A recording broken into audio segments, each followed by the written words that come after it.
Imagine coming home to find a cryptic text on your spouse's phone. Meet me at the usual spot. They're watching. Your heart stops. 10 years of marriage, shared dreams, and a perfect life gone in an instant.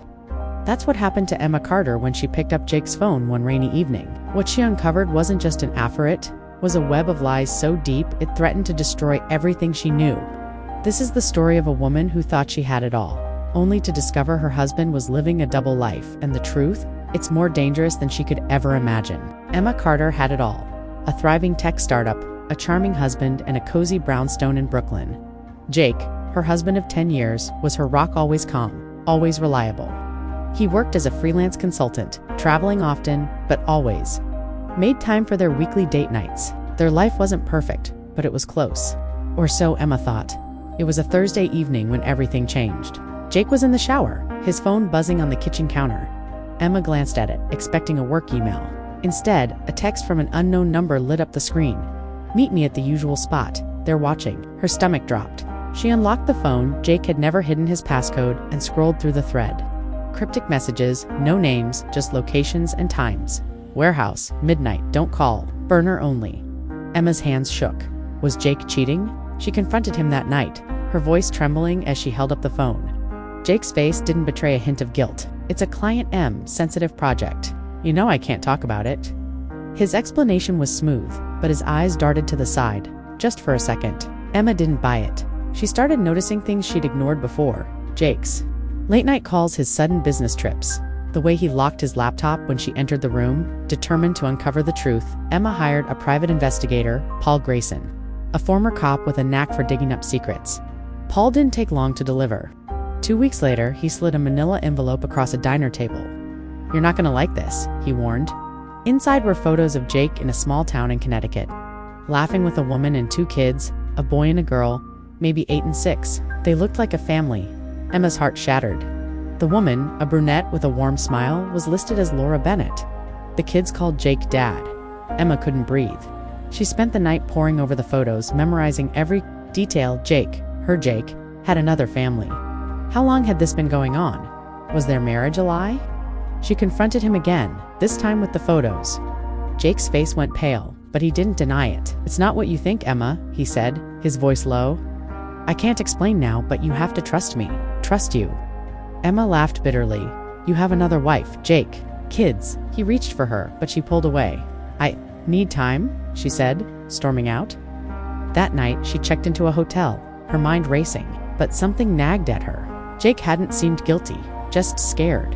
Why?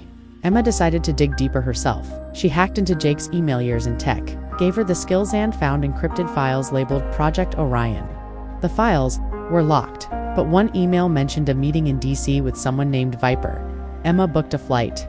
If Jake wouldn't tell her the truth, she'd find it herself. Washington, D.C. was a maze of suits and secrets. Emma tailed Jake to a nondescript office building, her heart pounding as she watched him enter with a man in a black suit. She couldn't hear their conversation, but the man handed Jake a flash drive before disappearing into a car with tinted windows. Emma followed Jake to a hotel where he met Laura again, but this time there was no warmth. Laura's face was tense, her gestures sharp. They weren't lovers, they were colleagues. Emma's phone buzzed. It was Paul, the investigator. I dug into Laura Bennett, he said. She's clean, too clean. No records before 2015. It's like she appeared out of nowhere. Emma's mind spun. A fake identity. She confronted Laura the next day, cornering her outside a coffee shop. Who are you two, Jake? Emma demanded. Laura's eyes widened, but she didn't run. You're Emma, she said softly. Jake told me about you. I'm not his wife, I'm his partner. We work together. Odie. Laura hesitated, then added, he's an agent. Emma, CIA. Emma froze. CIA. Jake. Laura nodded. He's undercover. The family in Connecticut is a cover. I'm his handler. Emma's world tilted. Her husband wasn't cheating, he was a spy.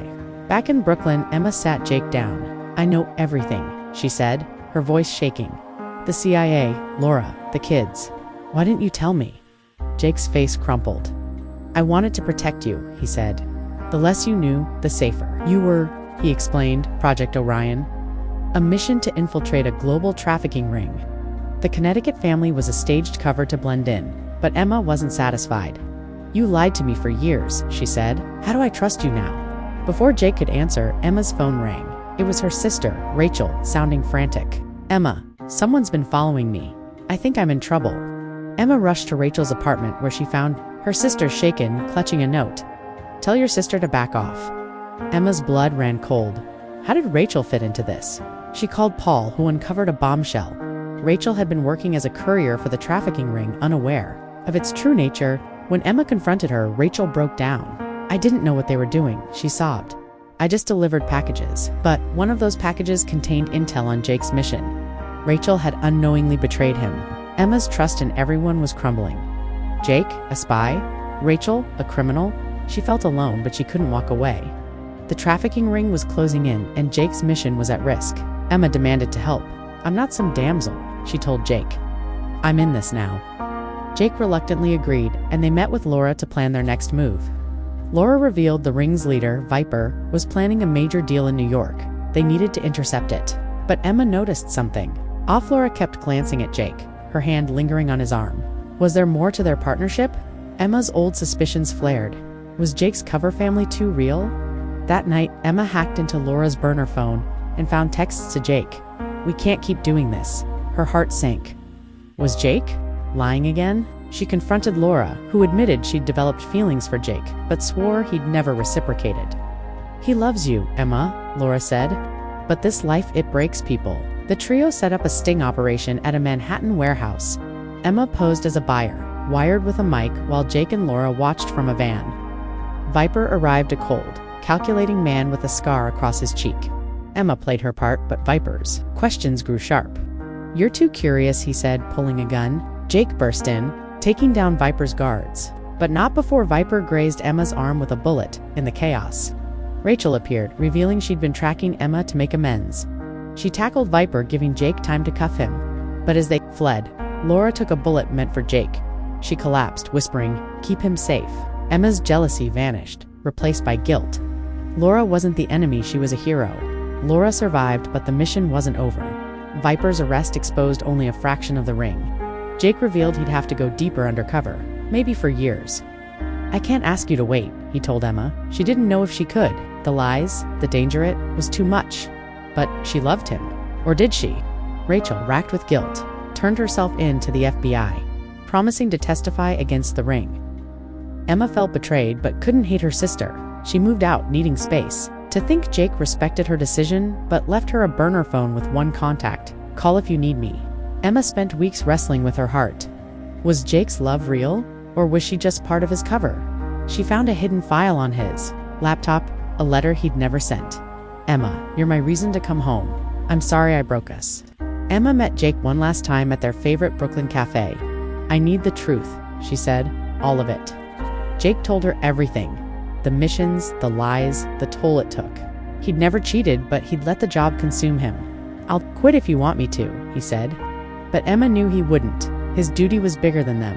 She made her choice. "I can't live in your shadow," she said, tears falling. She walked away, but not before slipping the burner phone into her pocket. Months later, she got a text. "I'm out. Can we talk?" Emma stared at the screen, her heart racing. Would she call? The story ends on a cliffhanger, leaving viewers to wonder, can love survive a double life? Or is trust too broken to mend?